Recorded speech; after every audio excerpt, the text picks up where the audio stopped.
নমস্কার বন্ধুরা, আজকের এই ভিডিওটা আমি তাদের উদ্দেশ্যে বানাচ্ছি যারা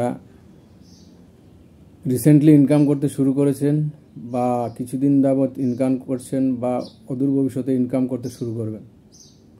আজকের ভিডিওটা বানাচ্ছি আমি ডিলেড গ্র্যাটিফিকেশনের উপরে।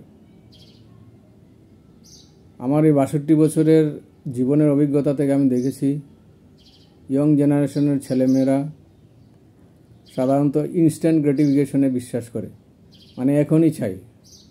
হয়তো 25,000 টাকা ইনকাম করছে কিন্তু 80,000 টাকার একটা আইফোন কিনে নিচ্ছে বা হয়তো 2 লাখ টাকার একটা বাইক কিনে নিচ্ছে। সেটা করছে ক্রেডিট কার্ড দিয়ে। হয়তো ক্রেডিট কার্ডের উপরেও যেটা টাকাটা তো নিজের নয়, সেই ক্রেডিট কার্ডের যেটা ডিউ সেটার উপরে ইএমআই দিচ্ছে। ইএমআই মানে ওইটা অনেক বেশি ইন্টারেস্ট, আর সেটা একটা মানে ট্র্যাপ হিসাবে কাজ করে। ভবিষ্যতে গিয়ে তো প্রবলেমে পড়ে যায়। এই জন্য ডিলেড গ্র্যাটিফিকেশনে একটু বিশ্বাস রাখা ভালো। ডিলেড গ্র্যাটিফিকেশন মানে এখনই না কিনে, আইফোনটা এখনই না কিনে কয়েক বছর পরে কিনবো। যখন এখন টাকাটা যা ইনকাম করছি সেখান থেকে কিছু টাকা আমি বাঁচিয়ে সেটাকে ইনভেস্ট করব। ইনভেস্ট করার জন্য অনেক জায়গা আছে। তো আমি যেটাকে সাজেস্ট করবো সেটা হচ্ছে mutual fund, equity mutual fund. Equity mutual fund stock মার্কেটে টাকা লাগায়।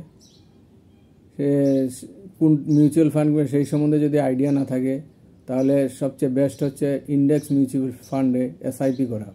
এসআইপি মানে সিস্টেমেটিক ইনভেস্টমেন্ট প্ল্যান। প্রতি মাসে কিছু কিছু টাকা একটা ইন্ডেক্স ফান্ডে লাগানো। ইন্ডেক্স ফান্ডের রিটার্ন দেখা গেছে 12 থেকে 13-14% হয় লং টার্মে।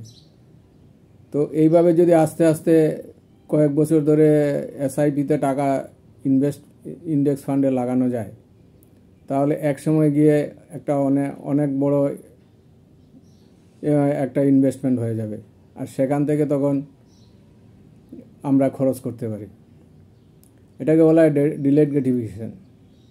মানে এখনই খরচ না করে ভবিষ্যতে করব, ভবিষ্যতে যাতে আরও ভালোভাবে বাঁচতে পারি, তার জন্য কোনো ফাইন্যান্সিয়াল প্রবলেমে যাতে না পড়ি। তো